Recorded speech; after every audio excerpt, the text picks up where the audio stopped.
C'est un peu une information qui vient de nous parvenir et une information importante. Benyamin Netanyahou a dit avoir ordonné à son cabinet d'engager des négociations directes avec le Liban. Et cela alors que le cessez-le-feu entre les États-Unis et l'Iran apparaissait de plus en plus fragile. Au Liban, c'est une journée de deuil national après les attaques israéliennes qui ont fait plus de 200 morts et 1 millier de blessés. Le Premier ministre israélien avait d'ailleurs martelé sa détermination à frapper le Hezbollah, je cite, partout où il le faudra. Nous sommes en direct de Beyrouth avec notre invitée Rima Abdul-Malak. Bonsoir. Vous êtes directrice de L'Orient le Jour, ancienne ministre française de la Culture. Merci d'être avec nous ce soir. Merci. Je sais que c'est une journée de deuil national au Liban, compte tenu du nombre de victimes. Mais je dois commencer par cette question, parce que ça vient de nous parvenir, cette information, que Benyamin Netanyahou a donc ordonné à son cabinet d'engager des négociations directes avec le Liban. Est-ce que pour vous, c'est un moment de bascule, cette annonce ? Ça peut l'être. C'est une nouvelle qu'on attend depuis longtemps, puisque ça fait plusieurs semaines que le président libanais Joseph Aoun a tendu la main et a dit très clairement qu'il était prêt à des négociations avec Israël, ce qui était déjà historique, une première, puisque ça n'a jamais eu lieu au Liban. Donc à ce moment-là, Israël n'avait pas répondu favorablement. Donc si là, il y a un changement, ça peut exactement être un moment de bascule. Est-ce que ça pourrait avoir un impact justement sur ce cessez-le-feu entre les États-Unis et l'Iran ? On sait qu'il est fragile, on sait que l'Iran voulait inclure le Liban, le Pakistan également, la France également. Est-ce que ça pourrait changer la donne de ce côté-là aussi ? À ce stade, c'est difficile de dire parce que malheureusement, Benyamin Netanyahou a redit plusieurs fois que le Liban n'était pas concerné par le cessez-le-feu, qu'il comptait continuer l'offensive israélienne et les attaques massives sur le Liban. Donc, je n'ai pas l'impression qu'un cessez-le-feu soit un préalable à cette proposition de négociation, mais j'espère me tromper. Et c'est une proposition de négociation, après vous l'avez dit, que le gouvernement libanais a plusieurs fois tendu la main justement à Israël. Ça serait une première, me semble-t-il, entre le Liban et Israël, des négociations directes ? Oui, tout à fait. Maintenant, il faut voir dans quel cadre. Est-ce qu'elles seront complètement directes ou avec une médiation, où elles vont se passer, comment, sur quelle durée. Tout ça est encore incertain puisque la nouvelle vient de tomber. Mais essayons de prendre cette information comme une bonne nouvelle parce qu'on a besoin d'optimisme dans cette période, surtout après la journée cauchemardesque d'hier qui a été un véritable massacre avec plus de 200 morts et 1000 blessés sur une seule journée, ce qui est un bilan humain extrêmement lourd et dramatique. Et que se passe-t-il justement à Beyrouth aujourd'hui, Rima Abdul-Malak ? Est-ce que les hôpitaux sont encore débordés, les Libanais démoralisés ? Oui. Complètement. Aujourd'hui, c'est une journée de deuil, école fermée, administration fermée, les rues étaient vides.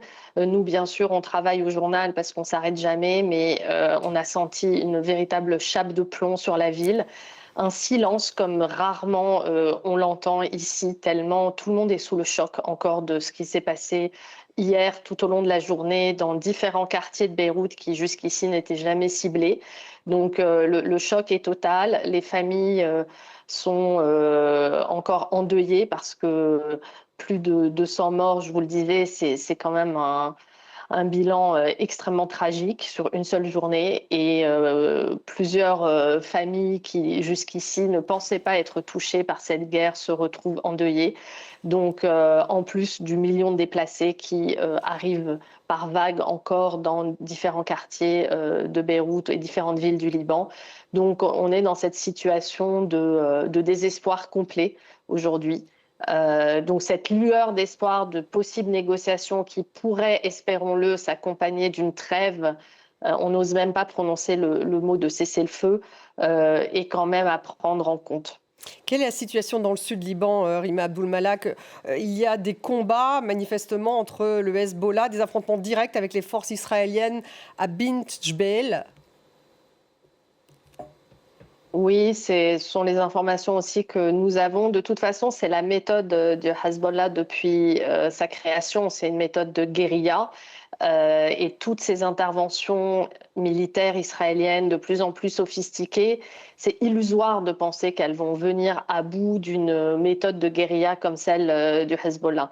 C'est pourtant ce que l'histoire nous a montré depuis 1982 que le Hezbollah existe. Et l'histoire nous a aussi montré que plus Israël occupe le territoire du sud du Liban, plus ça renforce le narratif de résistance, la rhétorique de résistance du Hezbollah, et plus ça ressoude une partie de la population libanaise derrière le Hezbollah. Donc en réalité, c'est complètement contre-productif. D'une part, Israël punit et détruit l'ensemble du Liban avec des victimes civiles massives, et d'autre part, sa stratégie au sud n'est pas très lisible. En tout cas, si l'objectif est d'éradiquer le Hezbollah, ça ne marche pas. Si l'objectif est d'occuper les terres libanaises pour plus tard y implanter des colonies ou s'approprier ce territoire, là, peut-être qu'on comprend mieux pourquoi l'armée israélienne avance dans son offensive terrestre. Il parle d'une zone tampon élargie, Benyamin Netanyahou, dans le sud.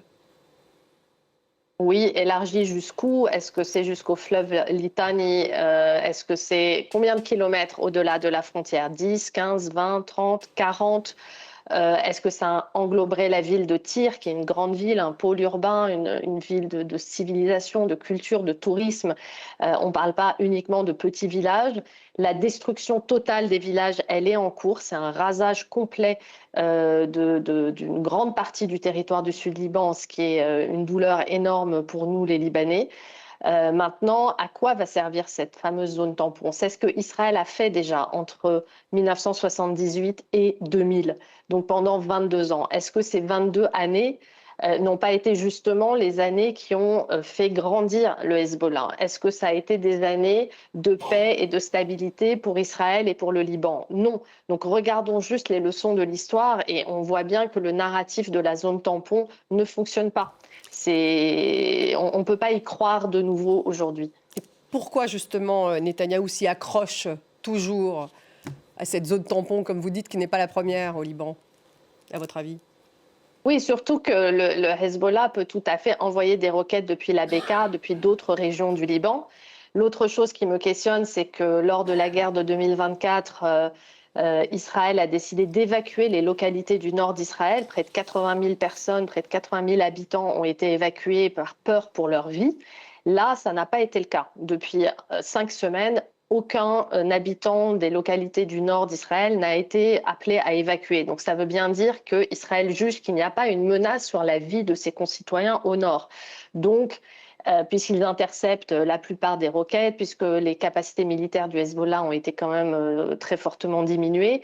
Donc, en quoi, sur un plan militaire et de protection des populations israéliennes, cette zone tampon est-elle efficace et est-elle nécessaire?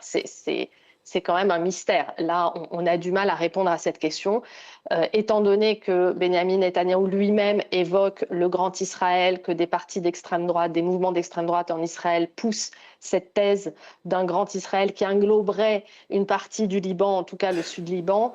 On peut avoir peur d'une occupation qui se transformerait en colonisation. Dernière question, Rima Abdul-Malak, parce que je sais que vous devez partir. La France, bien sûr, condamne les frappes israéliennes au Liban. Emmanuel Macron a passé un coup de fil, manifestement, au Premier ministre du Pakistan en amont de ces négociations. Qu'attendez-vous de la France? Qu'attendent les Libanais de la France?